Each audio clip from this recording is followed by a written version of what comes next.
So the Carolina Panthers fired their head coach Frank Reich, and we know the offense has been pretty bad all year. And to get rid of their main play caller after going back and forth with offensive coordinator Thomas Brown, we were really curious to see what the Panthers offense will look like in their first game in the post-Reich era. With Thomas Brown taking back over this time with a little less, I guess, pressure from outside forces in terms of Frank Reich and pretty much nothing to lose, I was very curious to see what changes and updates he would make. I obviously made a film breakdown previously on what Thomas Brown could do before I even saw what he was going to do in that 3-game span that he had. Really didn't see much of what I speculated. However, what I pointed out in that previous video kind of showed his head a little bit more in this game versus the Bucs. So in this video, I'm just going to go through a few observations that I saw when going through the all 22 coaches tape from the Panthers game versus the Bucs, and just give some of my observations of some of the few differences that I saw from what we saw the first 10 or 11 weeks with Frank Reich and Thomas Brown to now Thomas Brown being a main cog and the play caller for this team. We got all that and more,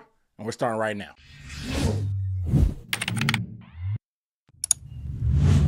What up, though? It's Aaron Duncan with the Necessary Bluntness Sports Talk. I do breakdowns and videos, film breakdowns like this, live streams and stuff, reacting to this team, the Carolina Panthers. So if you want to see more videos like this and just different news and updates, hit that subscribe button down below and the bell icon, because with all the turmoil and stuff and reports that are coming out of here, I'm going to be on top of this news and updates. So I'll be your source and hopefully a little bit of source of optimism or maybe even pessimism, whatever you want to call it, for this Panthers team. So make sure you are subscribed to stay up to date with that. So just to put full disclosure, we're not going to be able to see a ton of wholesale changes to this Panthers offense because being 13 weeks into the season, the scheme is a scheme, the talent is the talent, and they are what they are at this point. But there could be some small tweaks and additions done that over the course of time we could see. If you remember last year under Steve Wilks, it took a few weeks for them to try to find their new identity after Matt Rule was gone, and then Steve Wilks kind of talked to Ben McAdoo, and we kind of went from a more passing team to a pretty much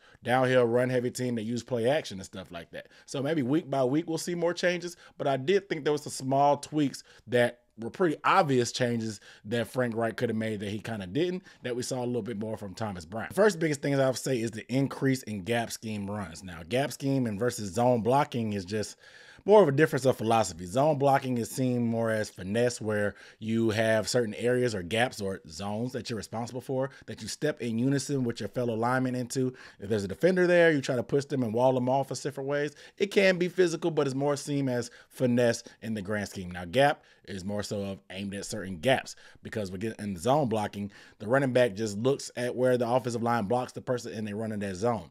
And gap scheme, there's a particular gap that the running back wants to hit it in. There's going to be down blocks, usually more so of leverage and angles, more so than just pushing a guy off and walling him off. Like I said, there's designated areas and gaps for the running back to run through. It's seen more as a more physical style of run play, and I can understand that. However, I think with the Panthers running more gap scheme this week, it really carried over to their zone running. They ran a season-high 17 gap scheme runs, and I felt like they took that mentality and physicality for running more gap schemes and carried it over to their zone blocking. Panthers fans were begging for more physical and downhill running schemes than what we did last year that probably better suited our offensive line, especially with big mammoth linemen like Bradley Bozeman and Ike Ekwonu. And I can understand that. And you can see this stuff starting to take shape this week. So let's go ahead and look at some of these plays here. All right, so this is on the drive where the Panthers got stopped at the 1, but there was some very, very physical running on this drive. And I love this play just because, like I said, the Bucs, they were short on linebackers. You can see this is a DB right now playing linebacker here,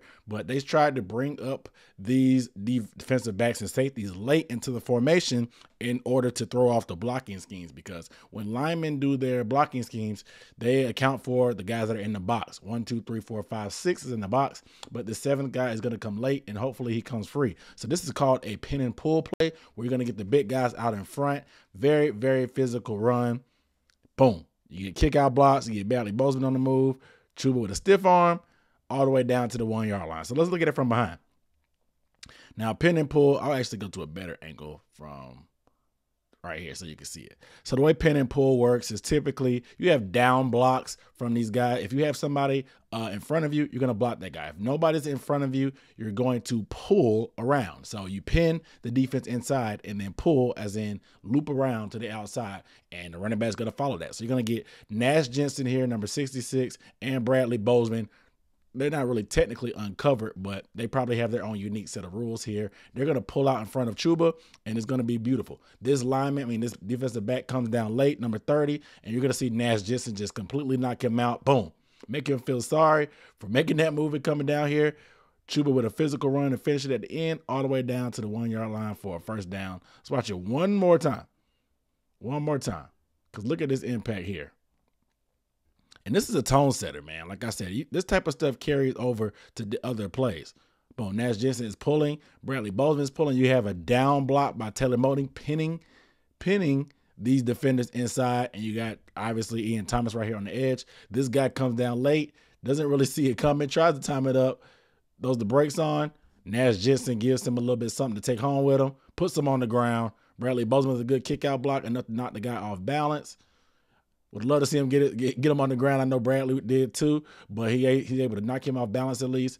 Chuba's able to get a stiff arm and get all the way down to the 1-yard line. Love this type of physical runs. Like I said, that type of physicality carries over to other parts of the game, because here's going to be a zone blocking run, which I said most people try to say is finesse, but it ends up being a very physical run. And just look how hard Chuba runs with the ball into the end zone. Like I said, I'll go to the other angle just to show you how this stuff came together. So with zone, you're going to have, like I said, in certain areas, everybody's going to be blocking in unison and stepping to your left right now, but they're right. Everybody's going to take a step. If there's a guy there, you wall him off. You can try to drive block him if you want to, but you really just want to get your body in front. And then Chuba's going to be reading this guy right here. If he gets blocked out towards the left, he's going to cut back to the right. If this defender goes inside, Chuba's going to hit it right here. If these guys can stay inside, it's bouncing it outside. The rules are bang it inside if you're running back, bend it backwards if the lineman goes out, or bounce if you can get outside to the corner. And Chuba's going to bend this one, or you call it a bang if you want to, but I think this is more of a bend in my opinion. And just watch some of these blocks. So I'm going to pause it as soon as the ball is snapped. So boom, you see this lineman is the guy he's reading, or whoever the outside guy is. You can see Chuba's legs. He's opening up there. You can see this lineman are all pushed out, and you can kind of feel that they're pushing them that way. So they're going to, like I said, try to wall these guys off, and he's going to cut off those blocks.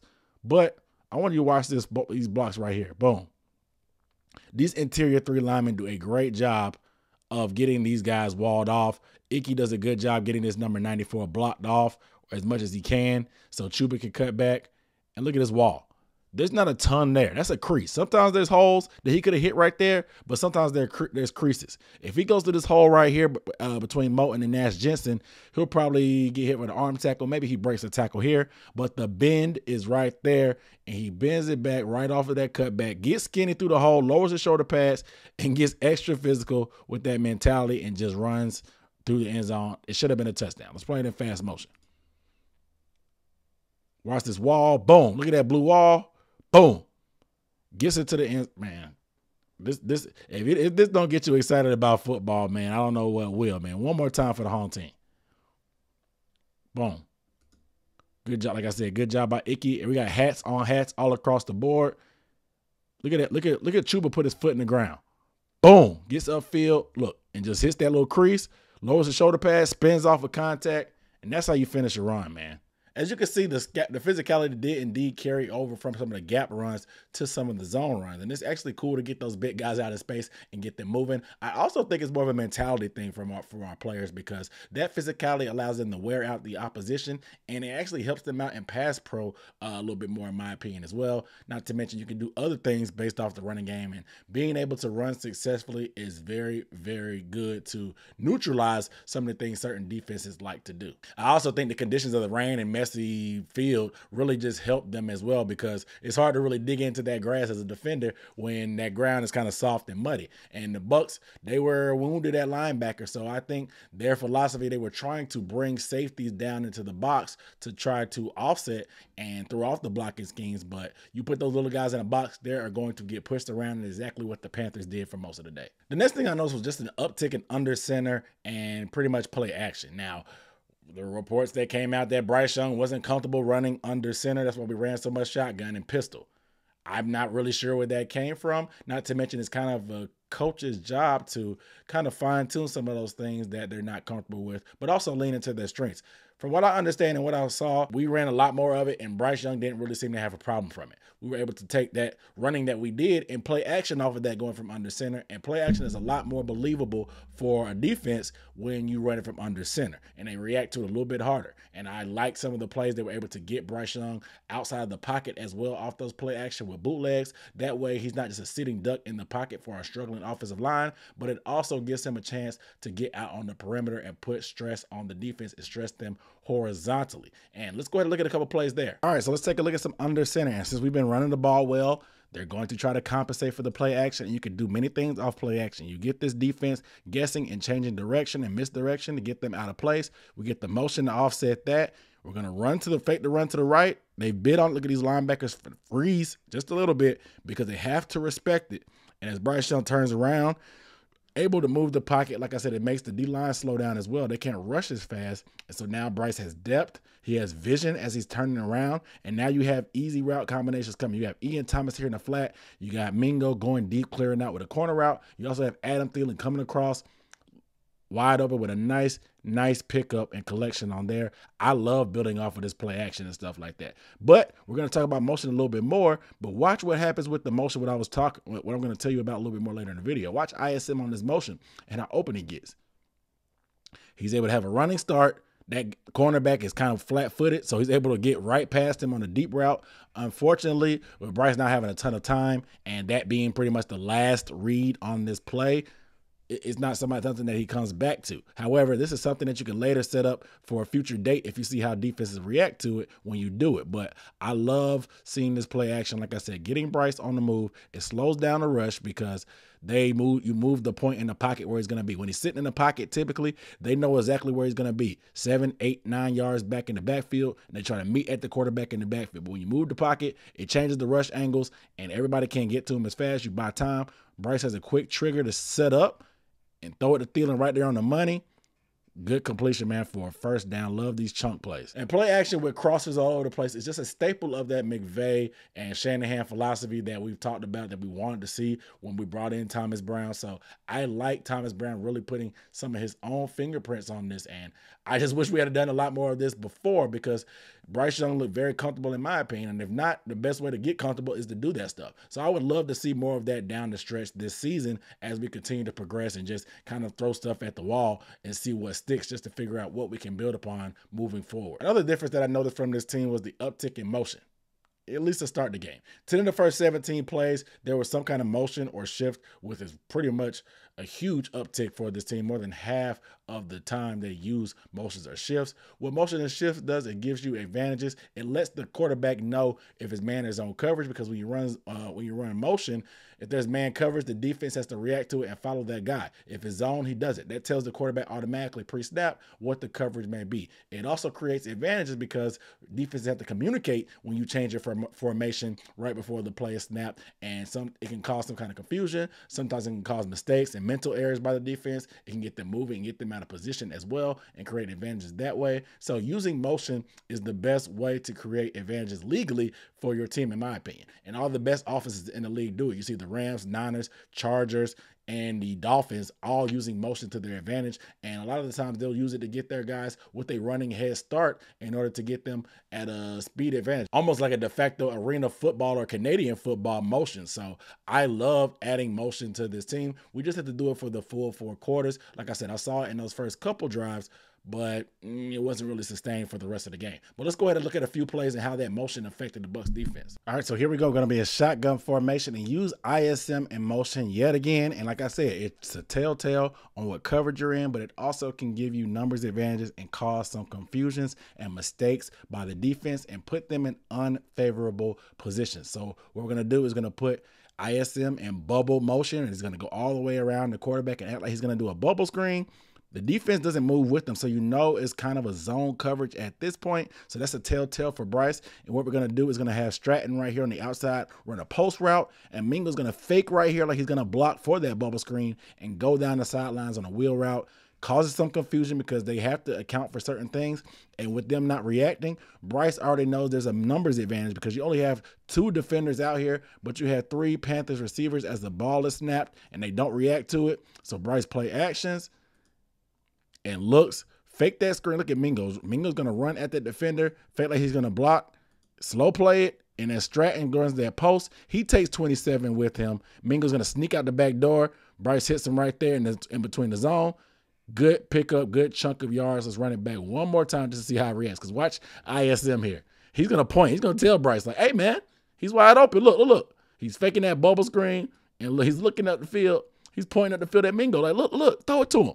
The ball's already gone, fortunately. But he hits Mingo right here down the sideline for a huge game, man. This was a big play by Mingo. Great play call by Thomas Brown because, like I said, that safety, that corner has to go in on this post route with 86 Stratton right here. But since he does that, that leaves a void in that zone right behind him. Great play design against this coverage. It's a beautiful thing, man. And like I said, it all comes back to that motion at the snap. It puts them in an unfavorable advantage because they didn't communicate. They didn't understand that, hey, I got 2-on-1 over here. I got 2-on-1 over here. So he has to make a choice. He sits too far else on that bubble screen. We go out the back door right behind him. Jonathan Mingo for a huge game, man. I love the use of motion here. A great play call design versus that coverage. But like I said, I just want to see them sustain these type of things for the full game. It seemed like we got away from a lot of the stuff that was working. I know a lot of fans were displeased with Thomas Brown's situational play calling in terms of not running the ball on 3rd and short or 4th and short, or not running the ball from under center. We were on the goal line on that first drive where we had to settle for a field goal. But I think maybe with experience and learning the identity and seeing what works and what doesn't work, I'm trying to give Thomas Brown the benefit of the doubt that he will take some of the nuggets and things that we learned from this week against the Bucs and use it going forward. But like I said, with the conditions of the game and the weather, that could have also kind of facilitated a lot of the things that we did game plan wise. So I'll be interested to see how they react and change and make updates as we go to a dome indoors against the Saints this week. I will definitely be paying attention close to that. If you want to see how I feel about it and react to it in real time, you can follow me on Zitter or Twitter or whatever you want to call it, or X at Dunk On Demand. Or you can just stay subscribed to the channel. I give these news and updates here. But without further ado, I want to get you guys' thoughts down below how you felt about some of the changes in Thomas Brown's play calling overall. Give me a letter grade about how you feel. And do you think we should try any more things? Because like I said, we put in some new guys. Mingo was definitely more involved. We saw Stratton. We saw ISM getting involved as well. I like them just mixing it up and trying stuff at this point. We got nothing else to lose. Might as well do it. But without further ado, man, I'm signing off on this edition of the Panthers Film Room. I'll see you next time. Peace.